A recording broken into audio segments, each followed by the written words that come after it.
नमस्कार। आप देख रहे हैं भव्याश्री न्यूज और मैं हूं आपके साथ आदित्य। आज से 108 साल पहले दुनिया का सबसे बड़ा समुद्री जहाज टाइटैनिक समुद्र में डूब गया था। आपको मालूम होगा और हॉलीवुड द्वारा बनाई गई फिल्म टाइटैनिक को शायद आपने देखा भी होगा। लेकिन क्या आपको मालूम है कि इस टाइटैनिक के मलबे को आज तक इतने साल होने के बावजूद समुद्र से बाहर क्यों नहीं निकाला गया है? आज भी टाइटैनिक का मलबा समुद्र के अंदर मौजूद है, लोग जानते हैं, लेकिन इसके बावजूद इसके मलबे को समुद्र से बाहर क्यों नहीं निकाला गया है? आज इस पे हम आपसे चर्चा करने वाले हैं। तो चलिए सबसे पहले हम आपको वहां लेकर चलते हैं जहां से इस टाइटैनिक की शुरुआत हुई थी। 10 अप्रैल 1912 पहली बार दुनिया का सबसे बड़ा जहाज टाइटैनिक को बनाया गया था। 1400 कमरे इस जहाज में तैयार किए गए थे और पहली बार यह जहाज समुद्र में तैरने के लिए बेताब था। लेकिन इसके साथ साथ ये जहाज अकेले नहीं बल्कि अपने ऊपर 1500 यात्री को लेकर 1500 यात्री के साथ साथ ये जहाज खुद भी जो है समुद्र में लहरों से टकराने के लिए तैयार था। लेकिन शायद किसको मालूम था कि ये उसका आखिरी दिन होगा।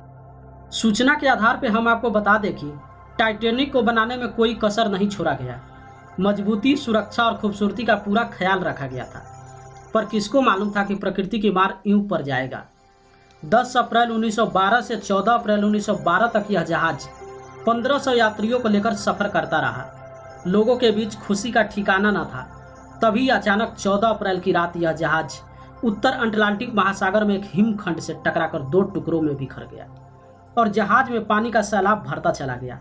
यह दृश्य देख यात्रियों के बीच खलबली सी मच गई। जिस बात का डर नहीं था वही बात हो गई और जहाज धीरे धीरे समुद्र में डूब गया। इस भयावह दुर्घटना में 1499 लोग डूब गए।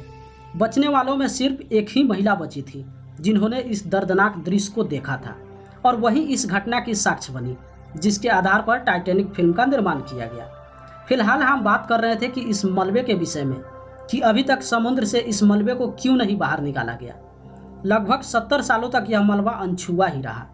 पहली बार 1985 में रॉबर्ट वलार्ड और उनकी टीम ने इस मलबे की खोज की थी।